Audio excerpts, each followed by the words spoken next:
component. The thing is that React is not defined. Are we calling it anywhere here? Maybe we should import it here, even if we don't use it exactly. Maybe that's what we need to do. Okay, maybe as, yeah, one line says every time. Maybe as part of the dynamic import system, we actually just, it would be helpful if we imported it here, even if we're not using it, just for the sake of getting this importing to wire up dynamically. Maybe that's what we need to do. Anyway, the component's being rendered out here, so when we click on it, we should still get name of undefined, or constructor of null, pretty much the same thing. But now, when we go to my component, when we go to the base component, we can say something like methods. This is the rest operator in ES6. This will basically say all the parameters that you pass into this method call, put them in a single variable called methods. So now we can say methods map, method, this method is this bind, this method bind this. Okay, and this is a lambda expression in ES6 as well. This basically expands to function method return whatever that value is. But we don't need anything with the return, we just want to redefine the method.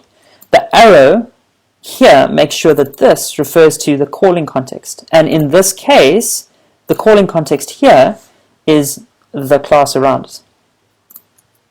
Okay, that seemed cool.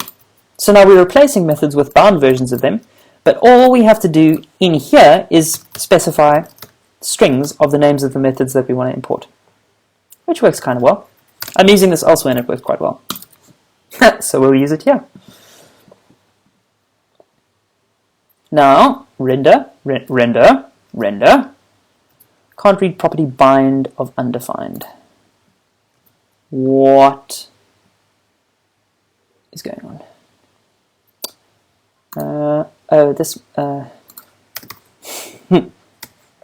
So, method doesn't actually exist. That's what we need to do. I kind of expected a burnt basket for that, but anyway. Letting me down, simulated Greg. So when we click this now, it's being cool. When we click this now, it's binding this exactly. I'm so happy that the stream is up to date, that it's not really lagging out. That's really cool. It's almost real time. Okay, so it's binding this properly. Check out console. It's writing that stuff up. That's really cool. So now this is like quite a convenient method for us. And we've got an example of how to add events on here and do stuff with them. That's pretty cool. Was clicked. Really cool. We can define prop types here, as I pointed out. So how these are used are that we can have things like prop is value, curly braces are for dynamic values to be inserted. We can just do string values as well. And those will get validated according to the methods and things that we define here, the properties we define here. You can also do deeper structures, so you can say something like my structure, well, I'll call it my shape, and you'll see why now, is React prop types shape, and then you can have another property in here. And so that validates a deeper object structure. And you can nest this stuff quite a ways. But I'll keep those there as just a quick reference to the stuff. For instance, I've got I'll just go back to that work stuff I was talking about earlier. We've got 3 components, and they're quite interesting from the point of view that they do quite a lot of stuff. They all have, actually I think only 2 of them have this stuff, but if we go to, say, the editor component, which is like a file-based editor, it's got a form and you can rename files and you can change their titles and stuff. what it's got here is quite a complex prop type structure. I'll zoom in a little bit. So we're doing stuff like we have this main file object that gets passed in, and then we also have two functions that get passed in, so we can validate that onFileSave is actually a function. And I mean, this is like even a nested shape, so we've got 3 levels deep in this object, but we can still validate all the types that are passed in, and most of it's strings, but you can do number, and you can do func, and you can do shape. It's pretty cool. It's pretty cool. Okay, so hi! Welcome. We're doing some React stuff. You're kind of late to the party, but anyway. So we've got these events firing off. Let's commit this. What did I call this? Just add more added tests. Okay. Added base component with event. Yeah, React's cool. React's cool. We may go over time a little bit tonight. Yeah. Okay, what I want to do is I want to set up Travis tests for this as well. So let's get here and make sure this stuff is being pushed. Bum, bum, bum. Added base component with event. Okay, so let's add this stuff to Travis. Come on then. I'm just going to take this over to the other screen.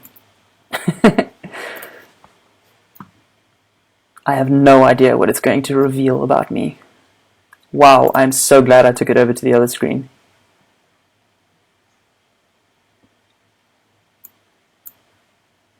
Wow.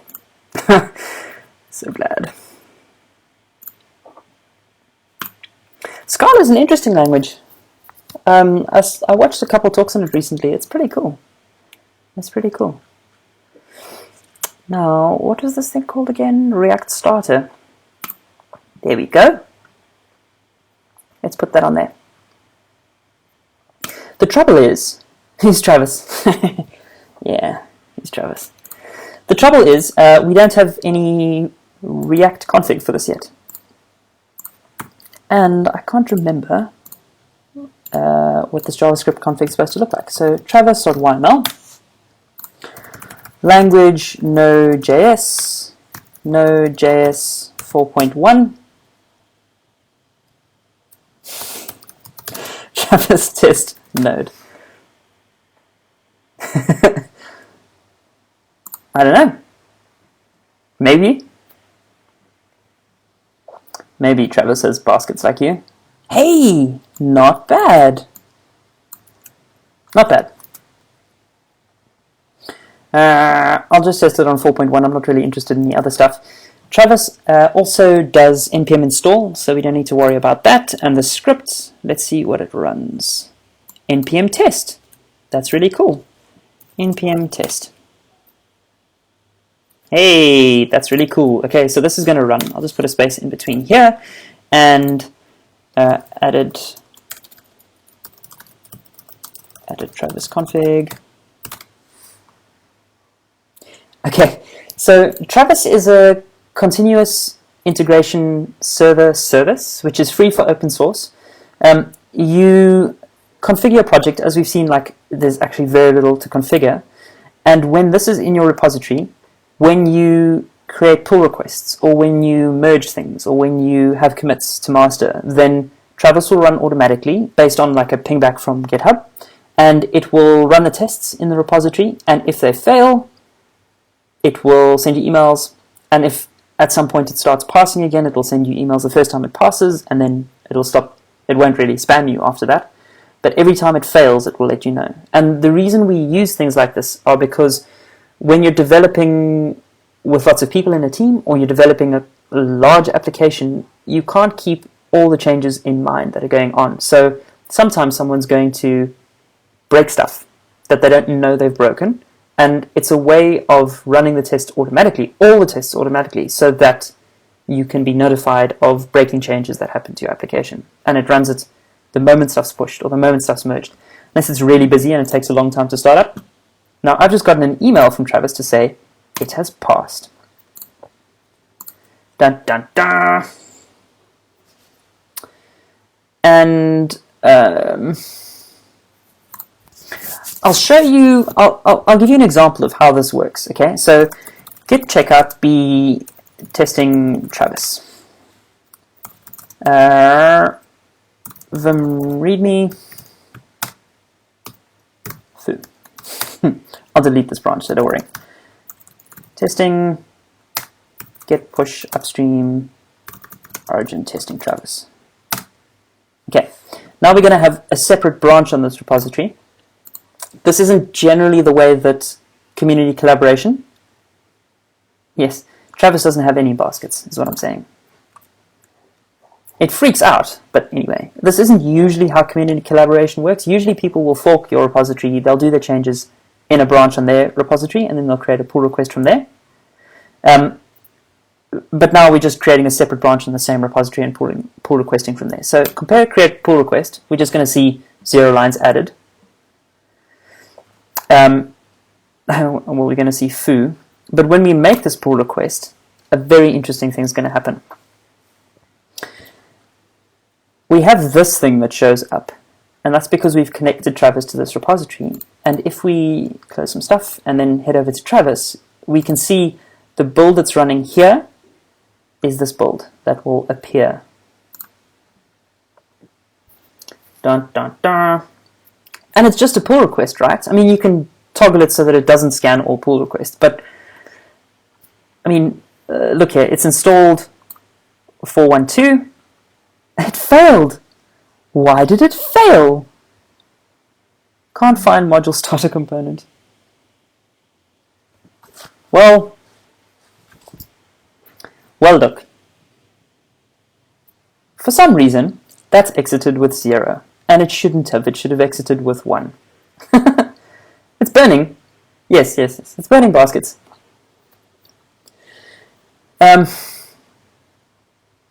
So it's not exactly working 100%. It is running the stuff, but it's not failing. So make Jest fail Travis.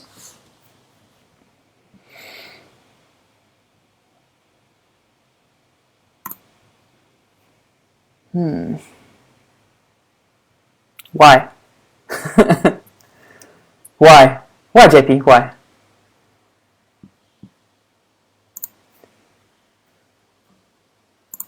Let's see. What? That's not what I wanted. That's not what I wanted. Test fail.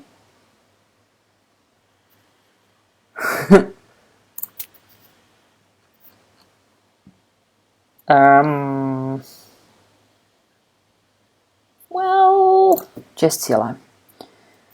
Jest, let's see, node modules, bin, Jest, help. What are we doing here? Version, run in band. That doesn't seem to work. That doesn't seem to work. Okay.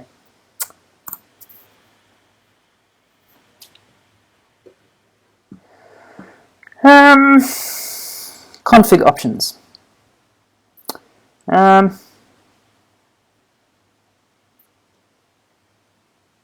that doesn't look like anything there that we're particularly interested in. Why do Jest tests fail and Travis passes? Travis passes. Nothing. Okay, I'll have a play around with that and figure it out off air because I imagine it will be boring staring at the whole time. But we've got this config here, so we can play around with what Travis is doing and maybe use some bash scripting just to echo stuff out if it's not failing but it should be failing. I'll have a play around with that later. Git checkout master. Now this readme thing poses a good question. What about all the other community files that we usually see in repositories? Like, how do we get these in here? Well, the one that I consider quite important is a code of conduct. So this is, like, it's quite a contentious thing whether to have codes of conduct or not in repositories.